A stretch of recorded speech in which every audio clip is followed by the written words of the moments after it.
C'est conclu.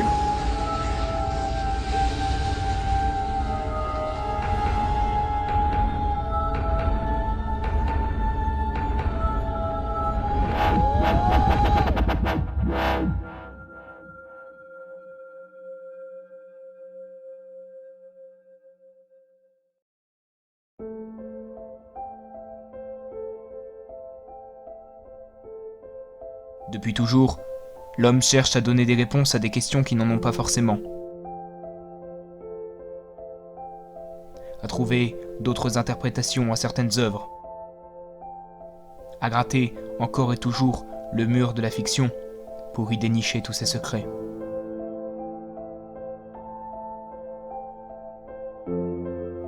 Alors, ouvrons ensemble la boîte de Pandore de l'imaginaire en découvrant ces quelques théories.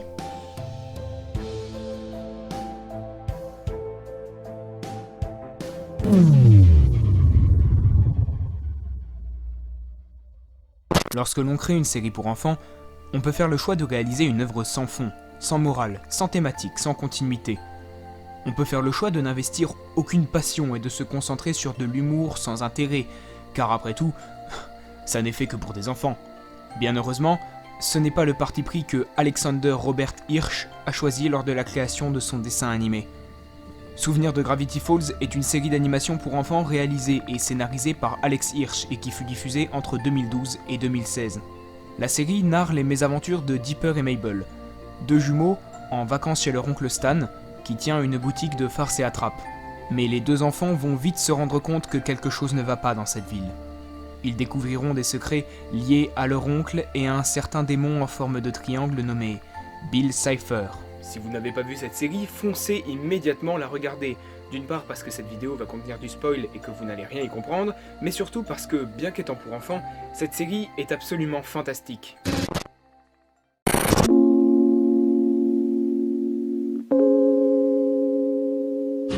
Ah, j'adore ces théories, les théories crossover, des théories qui essayent de relier différents univers de fiction.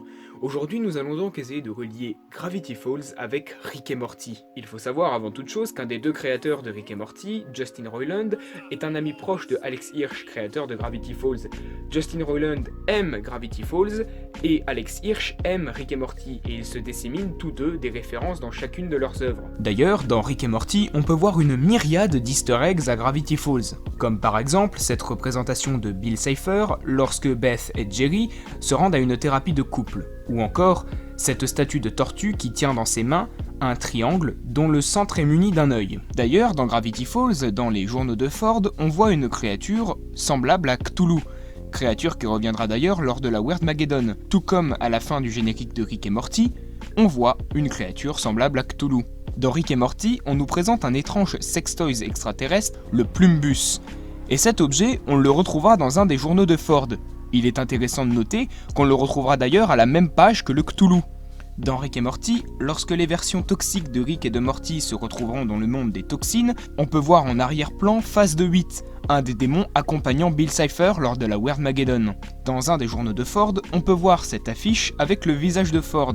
À côté de celle-ci, se trouvent des étranges caractères. Beaucoup de fans ont interprété ces symboles comme voulant dire « Rick was here », étant donné qu'il y a le même nombre de caractères que le nombre de lettres dans la phrase « Rick was here ».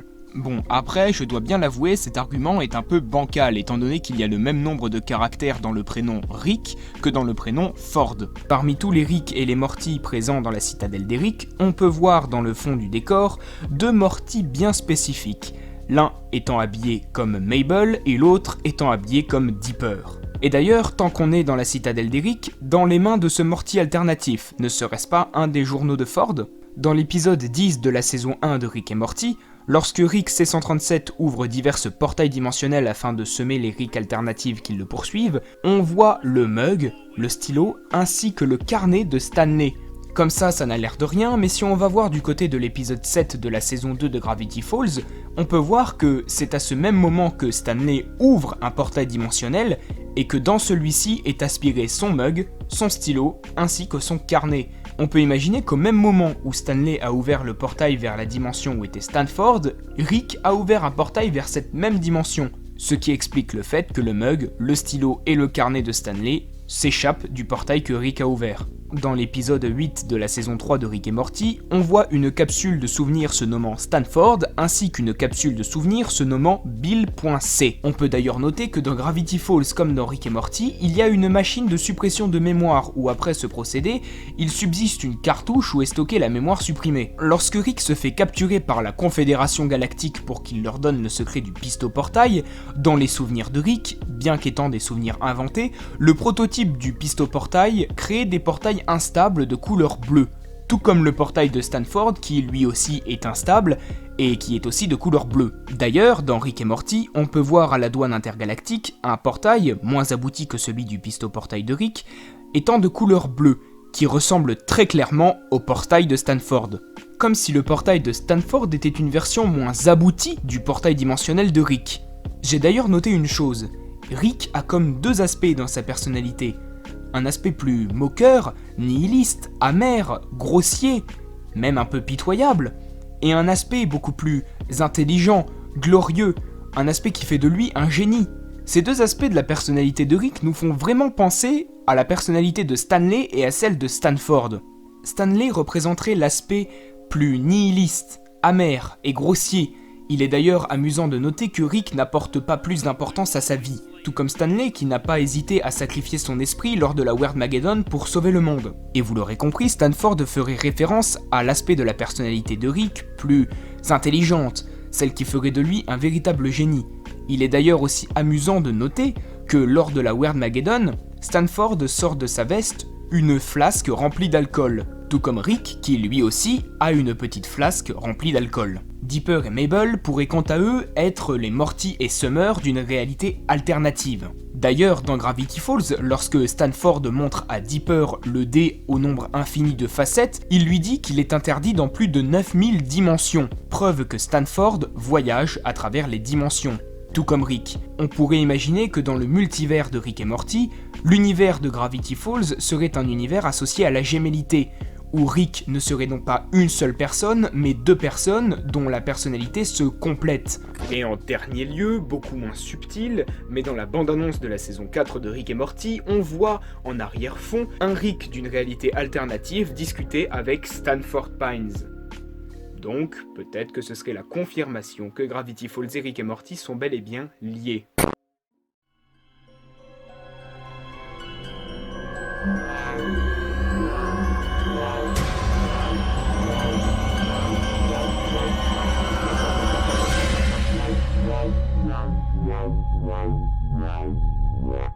Bill serait-il un Northwest ?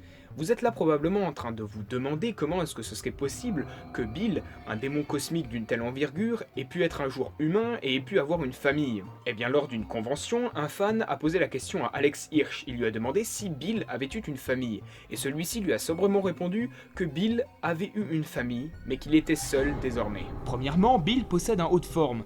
Les hautes formes étaient des couvre-chefs qui étaient beaucoup utilisés par les aristocrates bourgeois. Et dans Gravity Falls, une famille d'aristocrates bourgeois, on en connaît une, les Northwest.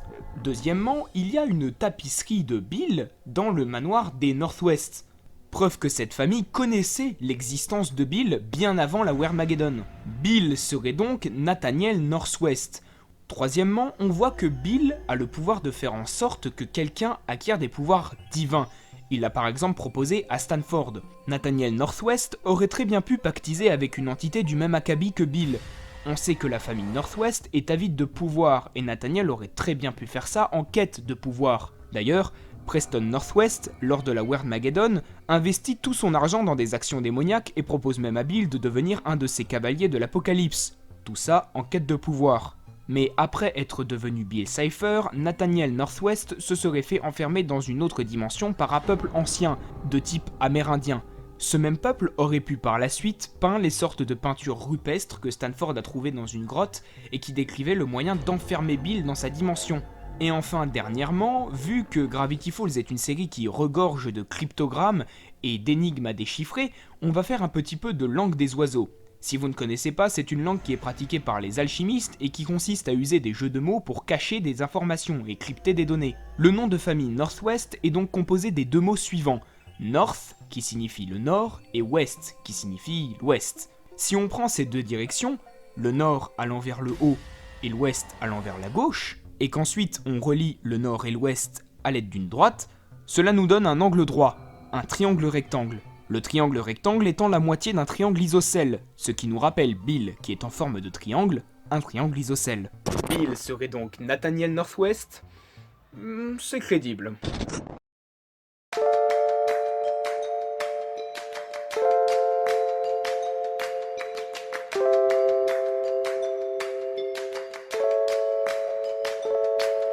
Commençons par le plus évident, Bill Cipher. Il est certes en forme de pyramide Illuminati, mais creusons un peu plus loin que ce simple aperçu, voulez-vous. Le sigle de l'œil dans un triangle ne trouve pas ses origines dans les théories du complot, mais dans les croyances où l'œil représente Dieu et plus particulièrement sa surveillance. Intéressons-nous donc au symbole de l'œil de la providence, un œil dans un triangle baigné de rayons de lumière. L'œil représenterait donc la surveillance de Dieu. Le triangle, quant à lui, serait le symbole des trois pouvoirs de Dieu, à savoir l'omniscience, l'omnipotence et l'omniprésence. Les rayons de lumière seraient pour leur part la représentation de la lumière du paradis. D'autres interprétations sur ce que représente ce triangle veulent que les trois sommets de celui-ci fassent référence à la Trinité, le Père, le Fils et le Saint-Esprit. Mais j'ai personnellement une interprétation que je préfère parmi les autres. L'œil au centre du triangle serait l'œil de Dieu, la représentation de sa présence supérieure. Il est partout à la fois, tout le temps, il voit tout, son omniprésence. La lumière qui entoure le triangle représenterait la connaissance de Dieu, sa connaissance ultime, quelque chose d'abstrait, une si grande connaissance qu'elle serait abstraite et lumineuse, son omniscience. Et enfin, le triangle serait la représentation de son pouvoir d'action concret sur les choses. La forme géométrique du triangle, qui est la concrétisation de ses pouvoirs. Il voit tout, donc sait tout, et de ce fait peut agir et imposer sa volonté à toute chose, son omnipotence. On peut facilement faire le lien avec Bill. Bien qu'étant malfaisant, Bill a des pouvoirs quasi divins lors de la Weirdmageddon, la bizarre apocalypse en VF. Et lorsque Gideon l'invoque pour la première fois, et qu'il apparaît dans cette espèce d'interstice de réalité où le monde est en noir et blanc, Bill possède aussi des pouvoirs quasi divins. D'ailleurs, lors de la première apparition de Bill, lorsqu'il se fait invoquer pour la première fois, il est représenté sous une forme de simple triangle dont le centre est muni d'un œil et baigné dans des flots de lumière.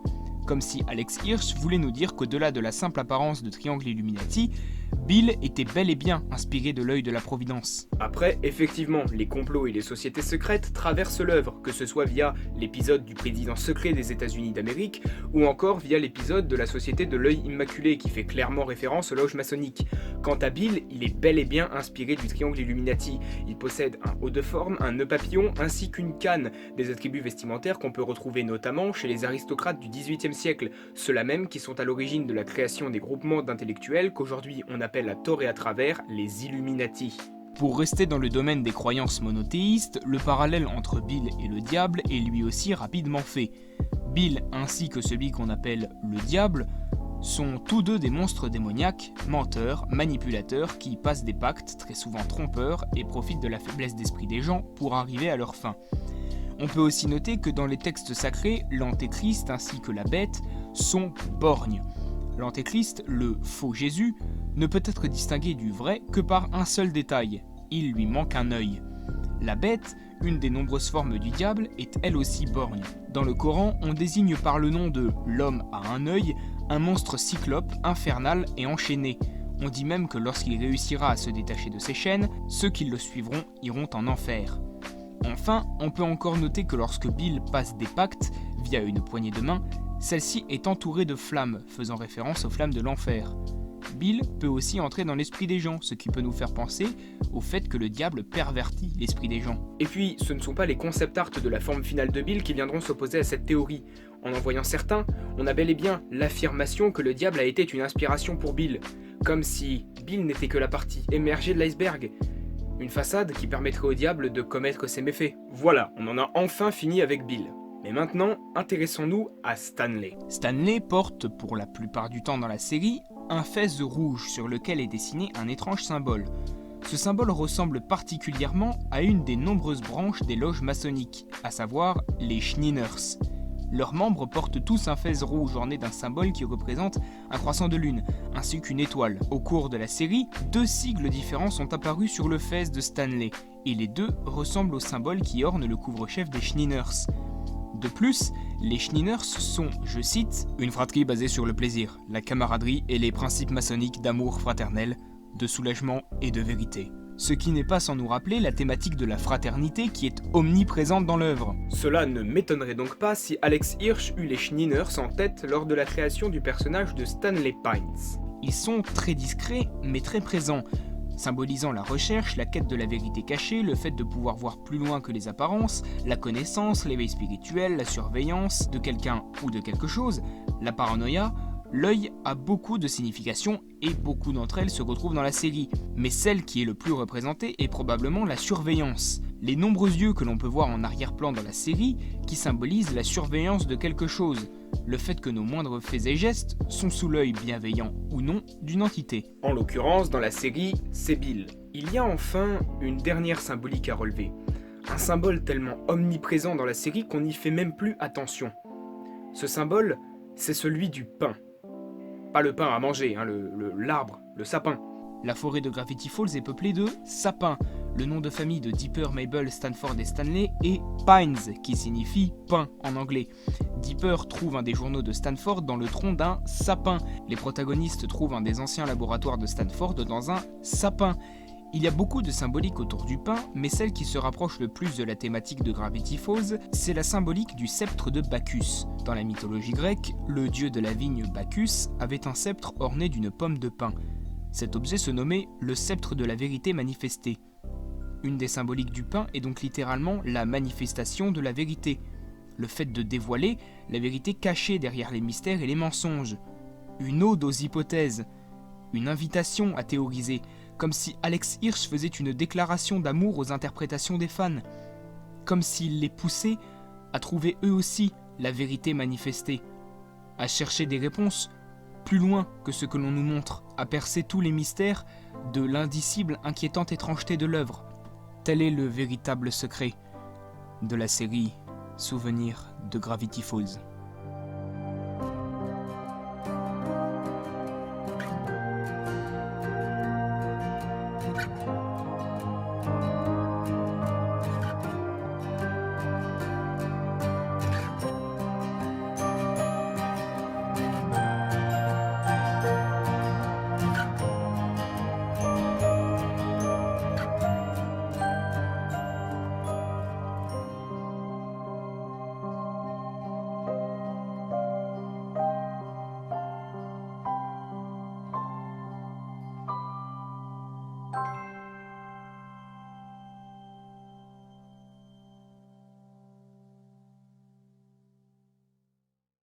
Bon, et bien voilà, cet épisode de quelques théories sur Gravity Falls est maintenant terminé, j'espère qu'il vous aura plu.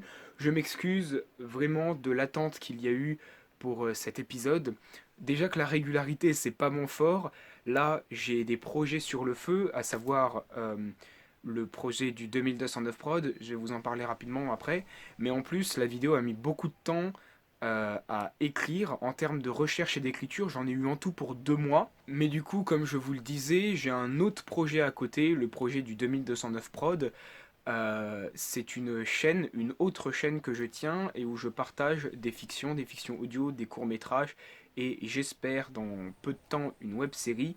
Et le 2209 prod, du coup, c'est quelque chose qui est tout neuf, que je viens de créer, et qui est en fait un collectif de différentes personnes, de différents créatifs, des musiciens de talent, des illustrateurs de talent, et diverses personnes qui m'aident dans la production de fiction.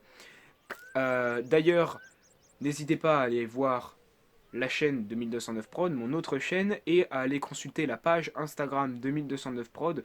Je mettrai probablement une fiche ou alors elle sera dans la description. Bref, tout ça pour vous dire que la vidéo a pris du temps déjà à écrire, mais qu'en plus à côté j'ai des projets et que du coup fallait que je trouve le temps entre pour faire la vidéo. Le prochain épisode de Quelques théories sera sur un manga que j'affectionne tout particulièrement, à savoir Full Metal Alchemist. Bref, c'était Quelques théories. Ciao.